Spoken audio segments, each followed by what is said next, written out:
Hello and good afternoon, TVI viewers. Welcome to CrossRoads with Neethan Shan. As you know, CrossRoads is a weekly talk show dedicated to a discussion of a variety of topics that are relevant to the social, economic, political, and cultural advancement of Tamil Canadians. Earth Day is coming up in a few days. Many countries around the world will be marking it with various environmental initiatives and campaigns. So today on CrossRoads, we are marking Earth Day with a discussion on environmental issues and concerns, along with challenges faced by those working to create awareness about it. So we have three amazing guests who are doing wonderful work in the sector. Let me begin by introducing them. First, Deborah Doncaster. Deborah has spent over 25 years in the areas of human rights, animal welfare, environmental conservation, planning and stewardship, community power, and green energy. She was a leader behind the development of Canada's first community-owned utility-scale wind turbine on the Toronto Waterfront in 2004. Since 2014, Deb has been in the position of President of Earth Day Canada. For 25 years, Earth Day Canada has been doing environmental education outreach and civic engagement. Deborah also has a master's degree in law from Carleton University and environmental studies from York University. So thank you very much, Deborah, for joining the show. And our second guest is Rani Mahalingam. She's a professional engineer and retired recently as a water and wastewater engineering specialist from the Ontario Ministry of Environment and Climate Change. She spent numerous hours volunteering for organizations including Professional Engineers of Ontario, Engineers Canada, and Seniors Tamil Centre of Ontario, STC. As the Secretary of Seniors Tamil Centre, she has initiated and leading a program called Clean Air Ambassadors and secured funding from Ontario Trillium Foundation to do that. Congratulations on the project and welcome to the show. Thank you. And our third guest is Umair Mohammed. Umair has an undergrad degree in environmental engineering from University of Waterloo. He is currently a PhD student at York University, where he's studying the political economy of the environment. He is the author of Confronting Injustice, Social Activism in the Age of Individualism. So thank you to all three of you for coming to the show. That's pretty impressive bio, and we have a spectrum of knowledge here. Earth Day is coming up in a few days, and unfortunately or fortunately, we've come to term everything around our work around certain days, and so Earth Day is an important day, but it also gives us an opportunity to reflect on some of the things. So environment usually is tied into everything we do, but when we talk about environmentalism, it seems like a distant topic to many people. So we thought we'll have a show to talk about some of the things that are concerning us. So let's start with Rani. Let's talk in the first segment about some of the environmental challenges that we are facing today in the current context. When we talk about environmental challenge, what is in highlight is the climate change. Mm-hmm. When you say climate change, is the energy consumption and the mobility is at the spotlight. Mm-hmm. The recent experience of the weather that we are experiencing, excessive rain, gusty winds, floods, droughts, it's all due to 1 degree centigrade higher than the temperature it was before industrialization. According to International Panel of Climate Change, they are predicting the temperature to go to 4 degrees by the end of this century. Mm-hmm. So climate change is happening, and the adverse effects we can see that. Mm-hmm. So it's something that has to be done. Mm-hmm. If you double the economy, they are predicting 80% increase in greenhouse gas emission. So think about the population by end of 2050. So it is mind-blowing to hear from the International Panel of Climate Change. It may come to a point to take out carbon dioxide from the air. That's really a bold statement to make. Yeah. So that's what we are facing, and we need to do it now. We have to collectively do something so that we can protect the environment for our future generation. Mm-hmm. Deborah, you've been working with Earth Day Canada for a couple of years now, about a year now, but you've done a lot of work in the environmental sector. Earth Day Canada is also celebrating its 25th year this year. That's right. So congratulations on that, and best wishes in your campaign. So can you take us through some of the pressing challenges that we are facing as a society, particularly in Canada? Mm-hmm. So I agree with Rani that the number one issue facing Canadians and worldwide is global warming and climate change. And it's definitely something that, as a Canadian, I'm very concerned about. We're very close to it. We see a lot of the impacts of global warming in Canada. Not as extreme as coastal communities, certainly in many, many places on the globe, but we see the effects in Canada definitely. Even the winters that we see today are very different than the winters when I was a child. So I think it's a big concern. I think Earth Day Canada is a little bit more focused on the solutions and how we can really sort of engage with the everyday Canadian, the everyday citizen in Canada, to talk about how they can change lifestyles or make different choices in order to help alleviate that problem. Yeah. So we will talk about solutions definitely in the show, but let's dig a little bit deeper into the issues, because climate change is a general term and global warming is a general term. Sometimes people are saying, it's a good weather thanks to climate change. Right, exactly. As a joke in terms of, trying to see if the temperature goes up, because we live in Canada, when we're talking about temperature changes going up. What are some of the direct implications of climate change that we need to be aware of that you're seeing?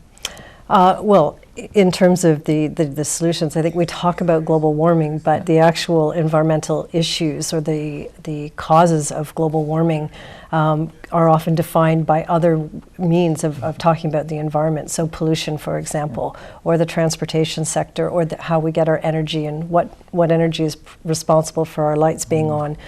Those are sort of the things that get talked about that end up resulting in global warming. So our reliance on fossil fuels is a big concern. How we get goods and people and services from A to B is another big concern. All of these issues contribute to more greenhouse gas emissions and more global warming. Great. Well, Mayor, you're studying this as well, and you're involved in Jen and Finch area doing community development work, including environmental justice stuff.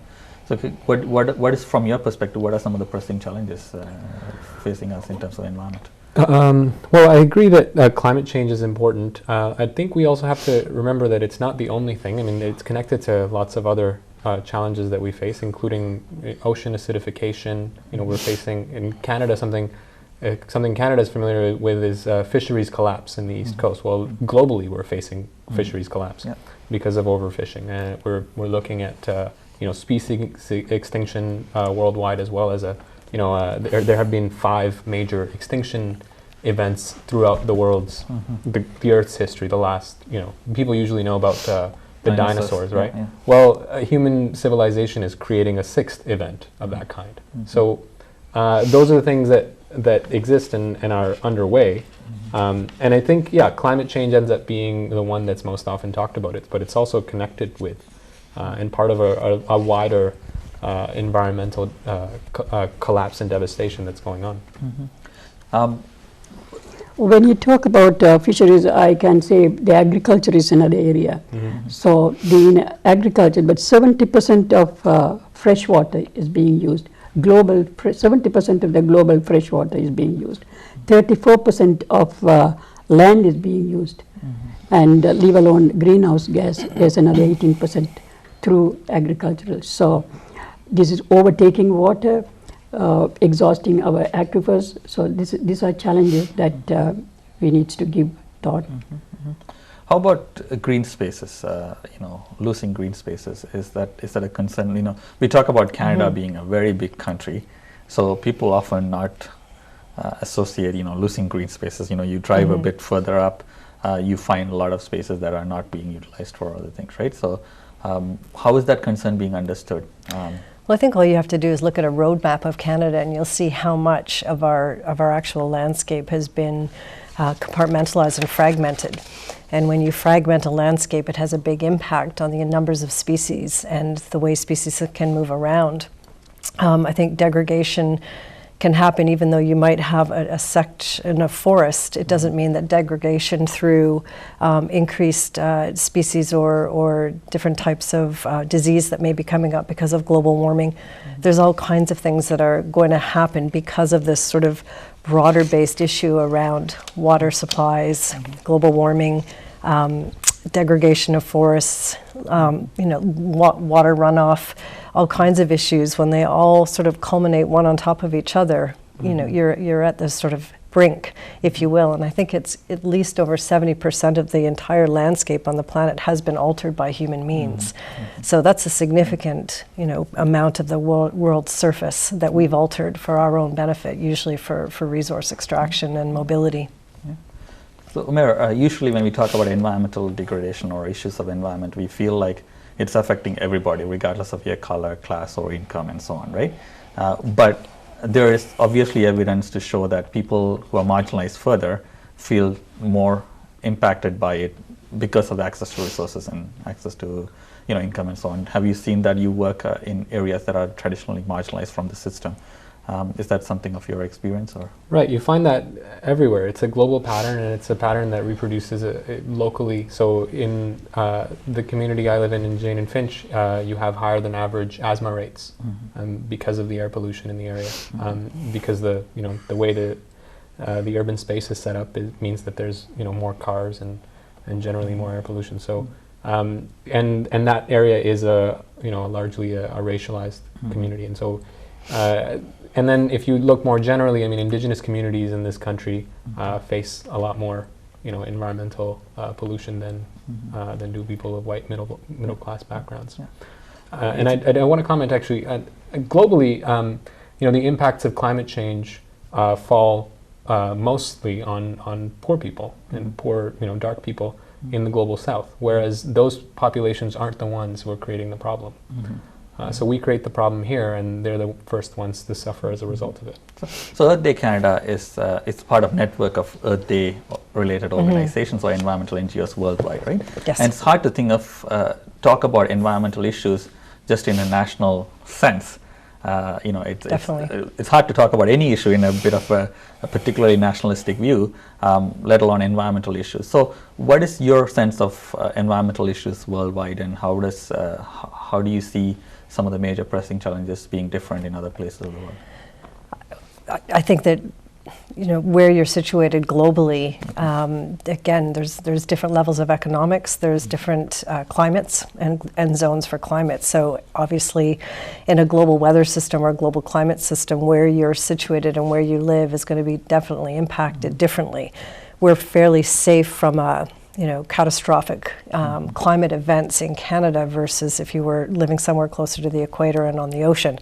But even countries in the United States, there are places around New Orleans or San Francisco, even New York City, that are at greater risk than we would be sitting in Toronto and in Ontario. But I think Canada is kind of interesting, and the United States are interesting, because even though we're sort of one country, we have huge immigration and a huge diverse population in Canada from people who have experienced different impacts of global warming from wherever they're coming from and relate to the environment in a very different way. So I think we have a huge opportunity to try and engage and reach out to the diversity that is Canada, to really have a more fulsome understanding about what is going on in the globe. All you have to do is sort of get out in your community and interact with the diversity of people that are there to really get a better sense about what's going on internationally. Well, countries struggling to have their economies prosper have to, in some ways, agree to bad environmental standards by some of the companies from actually the West.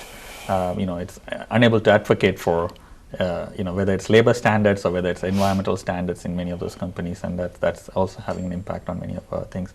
Let's finish off this segment talking about air. You're going to be talking later about the Air Ambassadors project. Yeah. But what are some of the challenges when it comes to air? We could already feel it when we go out in some of these days. The quality of air is not where it should be. But what are some of your concerns around air and air safety? The seniors and the young children are facing challenges. The seniors have difficulty breathing. Due to heat, they get heat stroke during this heat months. So these are all caused by pollution and due to air pollution, pollutants. So these are all part of it. And according to the Center for Disease, they have released a report saying that the deaths caused by stroke during the heat months is rising.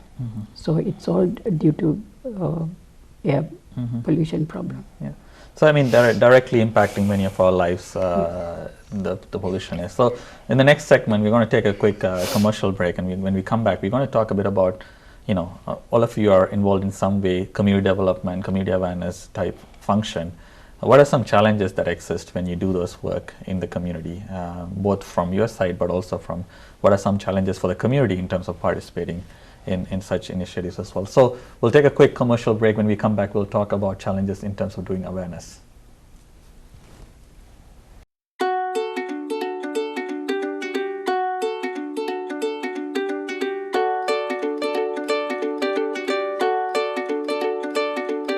I walk from my apartment building and I walk to my office, and I live in a very walkable, pedestrian-friendly community, and it's a perfectly gorgeous little walk. So that's my favorite commute.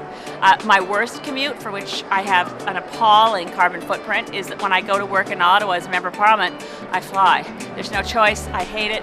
I buy carbon offsets. I'm the only member of Parliament who buys carbon offsets. It's not an allowable expense, believe it or not, for MPs to charge off their carbon offsets, but that's okay.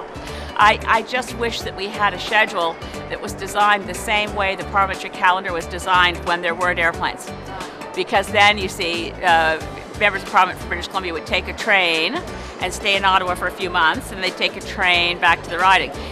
In our current jet world, people, and I don't blame my constituents, they want me home for events, they know I can get there, so I'm afraid I fly too much. But I do love walking. That's my favorite, is walking. I really enjoy a commute on a bus when I have time to just open a book and read. I love the train. I love the ferry system in BC. And what I really want is, there's talk right now of getting our ferry system off of diesel and on to electric ferries, which would be really great. So we need a lot of changes.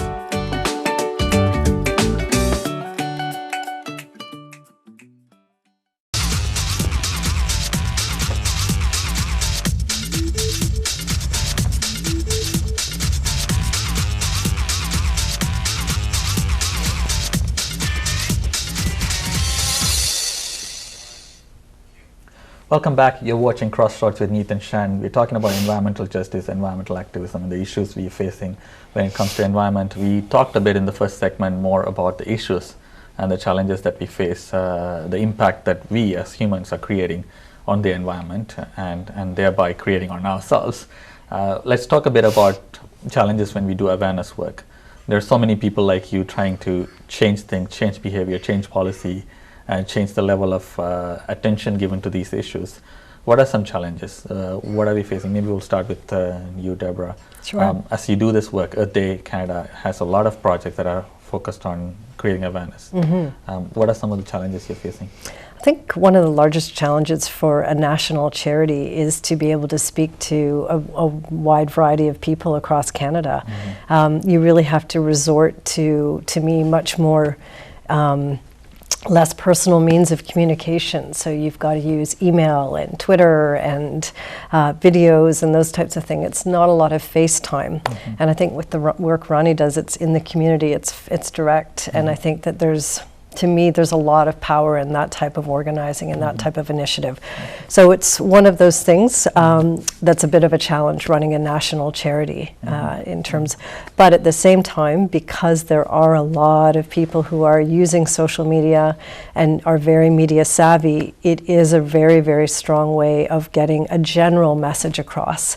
I don't think that you can be as tailored to very specific audiences as you may want to be, so you have to keep things much more general. And try to come up with those messages that really can appeal and speak to a broad spectrum of people, but you're always going to miss some people in that type of approach. How about you? What do you think? But I find it, the science is evolving. There is so much of knowledge out there. The scientists are producing records. What is happening is, what the normal public hear one thing, what they understand is a different thing. They do not get the real understanding what the scientists have put forward. So what is lacking, in my opinion, is the scientists will have to learn new skills, how to communicate with this public with simple language, the way they understand. Yeah. If you ask all Canadians, for that matter, will say importance of drinking water. But when it comes to 1 in 4 Canadians will say why surface water is important. Because drinking water we get from surface water, and how you should protect that kind of knowledge is lacking. So, so that is educating the public with the communication gap is already there. The communication has to be accessible, understandable for That's right. general public In to simple- understand in in simple simple terms. Yeah. So we talk about both challenges from the sector and organizers, but also challenges from the community to participate in environmental initiatives or environmental protection related suggestions, right? So what do you see in your work? Well, I think a big part of it actually is, I just want to talk about the science. I mean, the media don't necessarily do a very good job of presenting the science, you know, in the way that it is. There's a lot of confusion created among the public because of what the media are saying. So a lot of people think, well, is climate change even happening, or you know, when in fact the science has for a long time now been clear that it is happening and it is being created by human beings. So the challenges that come up in community organizing often tend to be, displacing these myths that have been created by the media. I think that's a really important part of it that we shouldn't have to face as organizers, but unfortunately we still do. Yeah, and media is often bigger establishments than community workers and organizers, so it's a tough battle to fight. You mentioned social media. There's a bit of a perception for activists doing any kind of activism work that social media sometimes is a double-edged sword. So it sometimes helps you get the message across, but it simplifies. So if you like a picture, then your activism is done, or you kind of have a false sense of being involved in a cause without directly impacting something, right? So is that your experience with social media, or how do you, or also how are you trying to use the benefits more than outweighing the things, right? So. Yeah, I think that with the social media, and you use that as an engagement tool for a campaign, it's very much not just about talking about what you're doing, it's actually doing it. And there's a big leap of faith, there's a trust issue there. So we're launching a campaign to provide a platform for people to log green acts. They can go on their social media, they can log their green act. We have to trust that that's what they're doing. We encourage them to take a photo and share that, so it's a way of sort of validating that they're in fact doing that act. But are they? Hopefully. I think that people who are concerned about the environment are genuine, and they will do this. What reason would you have for doing it other than the fact that you are actually trying to, do more green acts and green your lifestyle and green your choices? So, but that validation, that face time isn't there to really do it as a community effort. So I also feel that social media drives more individualism, and I think individualism is one of our biggest challenges. I think people need to be far more engaged at the community level, and that can really alleviate a lot of issues, whether it's issues of diversity, whether it's issues of environmentalism. So the individualism of social media, even though it's social media, I also find a challenge. We have people gathering together and sitting on their phones all the time. You also have done a lot of work thinking about this community impact and individual involvement and so on. So is it something, because we're seeing consistently in some ways, economy being the most important, when polling happens for political purposes or opinion shaping purposes, the environmental is not faring as high. But when you twist the question to ask something that's directly impacting, they get it. But as the environment as an issue, it's not faring as high as people would want it to be in the political agenda. Is that because of lack of collective effort? Well, I think partly, yeah. I think often when we talk about individualism, I think a lot of what we promote as organizers is actually, we encourage individualism by saying, you have to change your behavior, and, that's what's important. But when we actually look at the problem, and some of what we've talked about, in the earlier segment, it's a very global problem. It's a social problem that we as a society are creating. And so the solution also has to be at a societal level. It can't just be, me recycling and changing my own behavior in other ways. It has to be, thinking about how are our urban environment set up, how is our agricultural system set up, those things. And I think that's the sort of challenge again that we face is because often as organizers we promote even more individualism than already exists. So in terms of, you're going to start an awareness project as well soon. We'll Yes. talk about it later. But what kind of challenges do you see? I want to make a point on what he says. Public is one. Who are these public? These are the people who studied in schools. In the school system, the education, there should be a change in the way they educate the children on environmental issues. There should be hands-on experience with them. Save the stream. You can say save the stream. What is saving the stream? What it involves? That the children need to know what are the implications. So they will learn. And tomorrow they will not throw a gallon of paint in their garden because it's going to get washed and getting into the waterways. So it's a hands-on opportunity should be given to these students when they are studying, and they become adults and they understand better. And that will be an easier way to do a collective awareness. So they themselves will. So the project that I'm working with, it is that. It is to educate the children. The grandparents are going to educate their children and grandchildren what to do. I mean, if we can start early in terms of their habits and so on. That's right. Good to have transformative changes and so on. So education system, in addition to all the other flaws that it currently carries, it's also compartmentalizing environmentalism. It just makes it a one-off thing or a one-off subject or one-off day rather than incorporate it into the regular curriculum. That's a good point.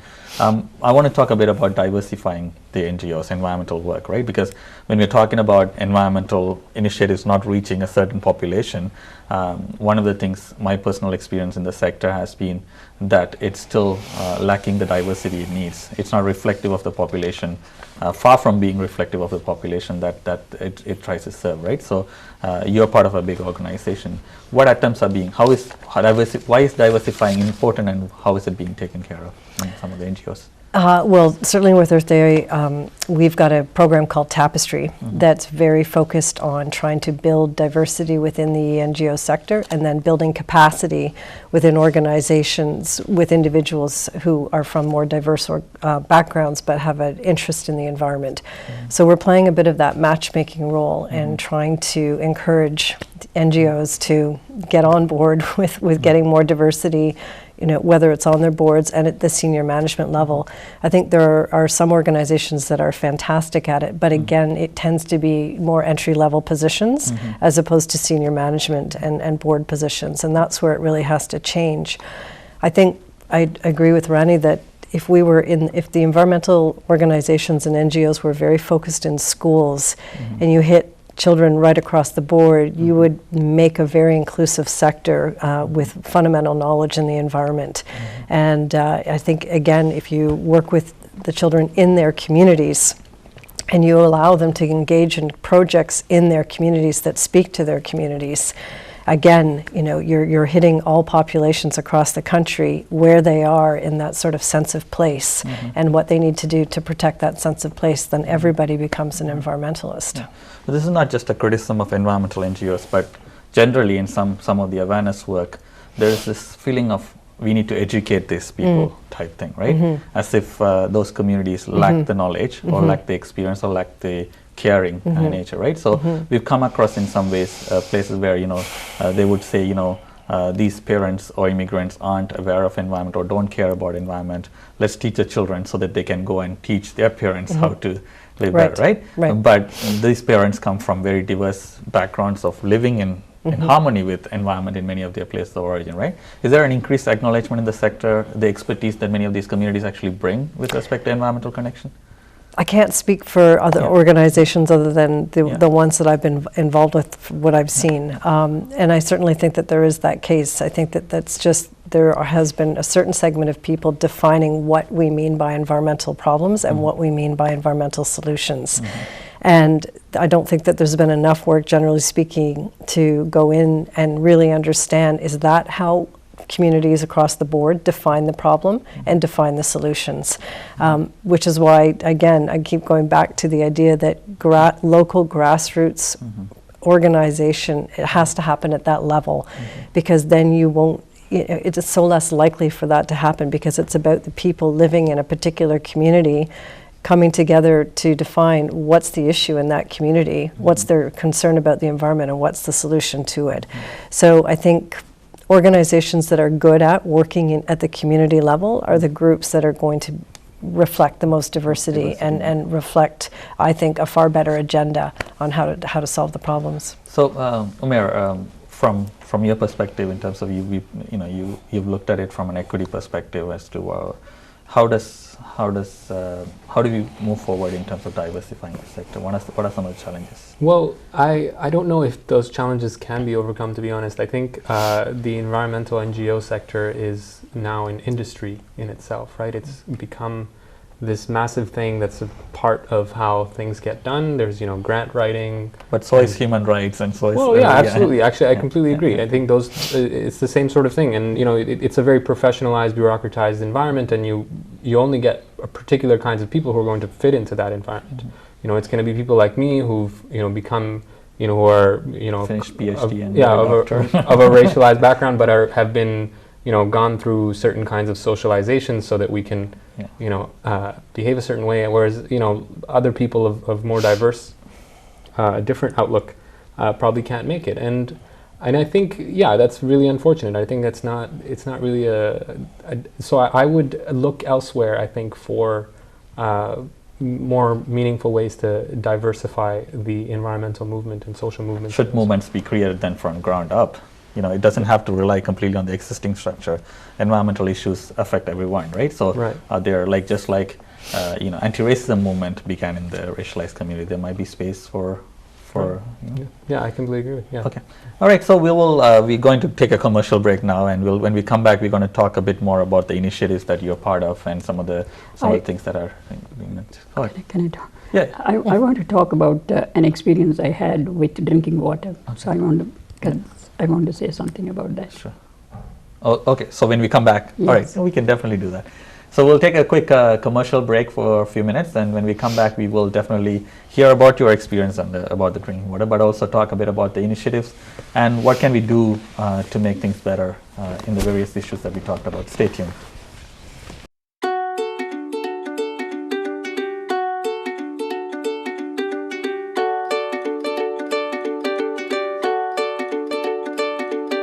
As a Member of Parliament, one of the first things I try to do is I try to use Via Rail to go between Toronto and Ottawa as much as possible.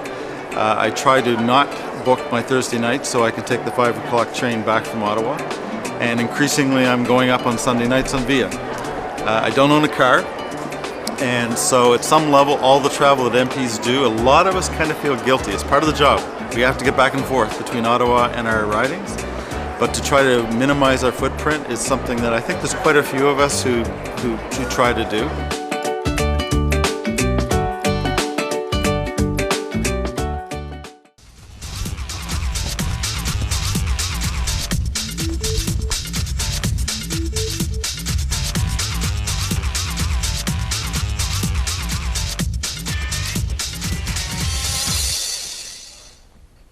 Welcome back. You're watching CrossRoads with Neethan Shan. We are marking Earth Day with a discussion on environmental issues, environmental concerns. In the first part, we talked a bit about the issues that we face, the impact that we are creating on the environment. Second part, we talked a bit about the challenges that exist when you're doing this work to create awareness, create change. Now, in the final segment, we're going to be talking about what does that change look like, what are the projects that special guests are involved in. So I'll start with Umair. What is your call to action going to be? What kind of work are you involved in terms of trying to change some of these things around you? Well, I'm interested in creating, putting together and working with others to create collective means to create change. And one of the ways that we've been doing that here in Toronto, in Southern Ontario in general, is the resisting pipeline development. So Enbridge, for instance, has a pipeline project that it wants to reverse one of its 40-year-old pipelines and carry tar sands through it. It's line 9. It runs through Toronto and all the way up to Montreal. It's a reckless project, and I mean it's a project that's going to continue to have us encourage us to use fossil fuels and to export fossil fuels, and so we as communities have to collectively come together and resist that sort of thing. It's interesting how a large segment of population under whose houses or whose areas this is going to go through are actually unaware in many ways of this happening as well still, or if this being discussed. Earth Day, you're going to be celebrating your 25th year anniversary, but also Earth Day is coming up. Special projects on the horizon? Yep. So this year we're launching a campaign called Earth Day Every Day, and it's really to try to encourage people to think about the earth every day as opposed to just that one day of the year. Obviously, with so many environmental initiatives happening, more and more people are doing that. But the campaign is really rolling out specifically with a clean commute for Earth Day and encouraging people to adopt more clean commuting for their lifestyles. And I've just been struck by some of the research and the statistics. I mean, 25% of our our commuting, our short commutes are 2 kilometers that we do. And it's amazing to me. I rode my bike here to the studio today. It took me an hour and 15 minutes up the Humber River.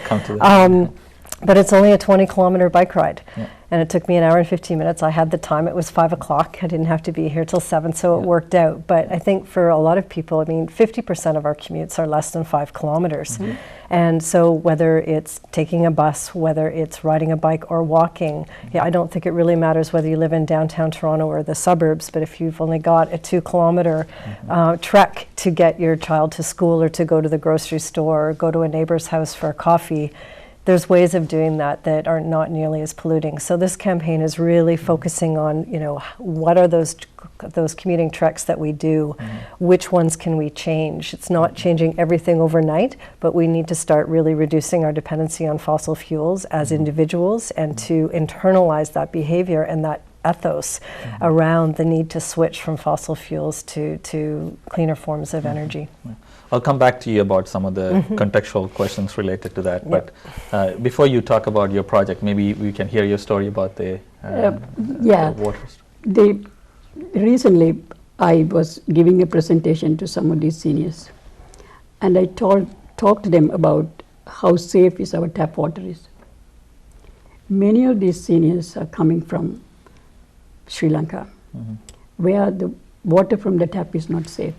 They are used to boil water.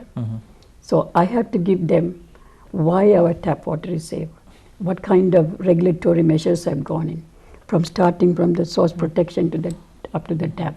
So there is no need. And some of the people were astonished to believe that our tap water is safe. So this is something, education. So whenever these people ask, I'm not boiling water anymore. So, or use those bottled waters. So these are the seniors I'm talking about. So this is how this new project started, Clean Air Ambassadors. The seniors are going to be educated. Like Barefoot School, I don't know how many of you hear about that. There, the grandparents, grandmothers engaged in lighting a whole village with solar power. So the grandparents have power, they have the time, and they have the aptitude to educate the children. So the Green Air Ambassador program was developed for the seniors community as an educational program. It has 2 parts. First part is awareness. What is global warming? What is causing? What are the impacts? How we can reduce it. According to the model that was done recently, it is told 72% of the global warming is by household consumption, direct and indirect consumption. Direct consumption, the heating, lighting, house insulations, things like that. And the indirect is the vehicles that we use, the appliances that we use. So that comes to 72% of greenhouse gas. 10% by the government, which is for the health, defense and stuff like that. And the 18% is for industrial, which is the manufacturing cars and stuff like that.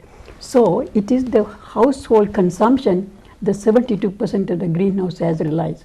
And that is where we are going to tap into. How first educate the parents, the grandparents with seminars, and they in turn practice some of the, what are the practices? Conservation, conservation, conservation, energy conservation, water conservation, and educate, tell them where the greenhouse gas is coming from. If you can save 1 kilowatt hour, how much you are going to, if you plant a tree, that is one of the projects, if you plant a tree, 85 kilograms of carbon dioxide you can reduce in 10 years time. So this is what is happening. The second part is measuring greenhouse gas emission. How much, so we have an innovative way of measuring greenhouse gas from the household. So we are going to get the baseline from 2014 data from our gas bills and utility bills, and the odometer readings, etc. And practice, and the seniors are going to practice energy saving measures. And the following year we are going to get the bills and check and put this in our model and tell them. So we are hoping to reach out to 1,000 residents. Oh, nice. In 300 households, thousands of residents. Yeah. This might be the first of its kind in the Tamil community as a project. So we are really proud, and I'm excited. Hopefully it leads to much more of those things. So coming back to again, it's good that we have. I live in Scarborough, and I would love to bike as well.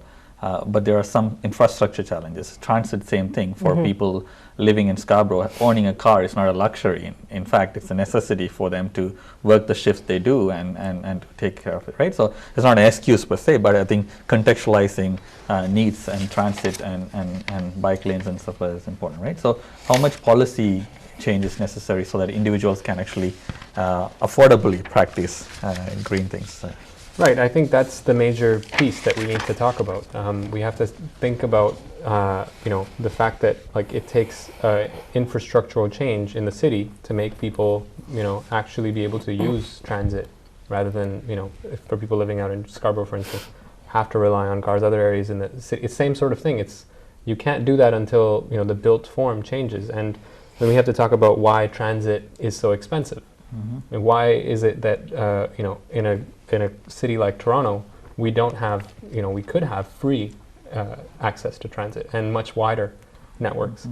So those are the kind of policy, and they seem radical, but really they're common sense as for the solutions we need. Definitely. I mean, I think bike lanes, I think there was an attempt to have some connection in Scarborough to have bike lanes go through and stuff like that, but it's fairly limited. But at the same time, I know that due to habit, many people drive their kids to school when it's not too far too. So there are minor changes that could be done. Access to food, we were just talking about prior to the show, right? Access to healthy food and so on is not as available as well for communities. So in terms of policy, I know Earth Day Canada is a charity and it's not involved in any partisan work, but generally talking about politicians and policies and so on, sometimes once in a while you get champions who take certain initiatives and push it through, but there's been some resistance to champion courageous environmental initiatives. How do we address that? Is there growing, and you talked a bit about organizing the community to have some solidarity to show that people care. Is that something that you think would work? Absolutely. I think it's, I've seen it happen, and right now in Canada we have 4 jurisdictions that are moving towards pricing carbon. So BC, Quebec, Alberta's now moving in that direction, and Ontario's announced that they're going to start pricing carbon. So that is a significant step forward for subnationals to take that type of leadership, because it's been a discussion nationally for a long time. So it's really encouraging that there are 4 provinces that are moving forward in that direction, and that people in those provinces are supporting that to a very large extent. The popularity of the BC carbon pricing model has been fantastic for BC. So there hasn't been a lot of negativity around pricing carbon in Canada in those jurisdictions that have done so, which is I think a huge step forward. Any other policies that? Yeah, pricing carbon is endorsed by the Minister of Environment, and in The his white current paper. federal minister? No, I'm talking about the provincial. province. Okay. And That's a bit of a they- shock for me. Yeah, but the federal government has invested on carbon storage. There was a new initiative that is in Alberta. He has just started it. So things are happening. When it comes to carbon, there are so many ways, cap and trade, energy trading, or Renewable energy legislation. stuff, yeah. So things are happening, and the province is going in that direction. There's one other thing is the environmental products. It is lacking. There are several barriers because the lack of awareness, the trust, it is expensive, it is not available. So the producers will have to educate the consumers. So, because people have lack of confidence in the green products to change. So Green Labeling Act is another area which needs to be, which is not there, and that would be something that you may want to encourage for the government level to legislate, because which product to trust, because there's no lack of trust out there. Yeah, no, that's a very good point. I mean, affordability plus, all those Green many labeling. things are being packaged as environmentally friendly, And by changing the color of the label, but deep inside it's still. Yeah, packaging is another. The amount of stuff that goes into packaging, the beautiful packaging, and it's all creating environmental hazard. Yeah. It's releasing greenhouse gas emission. Great. So we are coming to the last few minutes. If I can have less than a minute call to action from the community in general, what would that be? Just quickly, a minute, Omer? Well, I can just reiterate the point that we have to think about collectively, thinking through what we need to do and coming together to create change, rather than simply, individual changes may be, good to think about and do, but ultimately these are social problems that require social solutions. And collectively, as a community, needs to organize to do that. That's a good point. What's your call to action? Quickly? Well, we have part of the campaign for Earth Day this year is an Earth flag that we will be taking to Paris at the end of the year. And the flag has a simple pledge on it, which is I pledge to make Earth Day every day and reduce my carbon footprint. And we're collecting signatures from people coast to coast. Our goal is 1 million signatures minimum on that flag. Nice. And it will illustrate the collective resolve of people across Canada to want to do something about carbon. Great. Yeah, call to My action. philosophy is protecting the environment start from your own home, from your own self. Conservation, conservation, And conservation. conservation. That's good. my Yeah. philosophy. Yeah. There's a saying that we borrowed this earth from our future generation. We need to leave it. We have an obligation to leave it better than how we got it. So thank you very much for taking the time. Earth Day is every day, though Earth Day gave us an excuse to meet and talk about this, but definitely Earth Day is every day. So thank you very much to the three of you. Great analysis and completely gave a complete perspective on the issues. So thanks for taking your time. Thanks viewers for watching the show. Next week we'll meet you with another topic. Take care.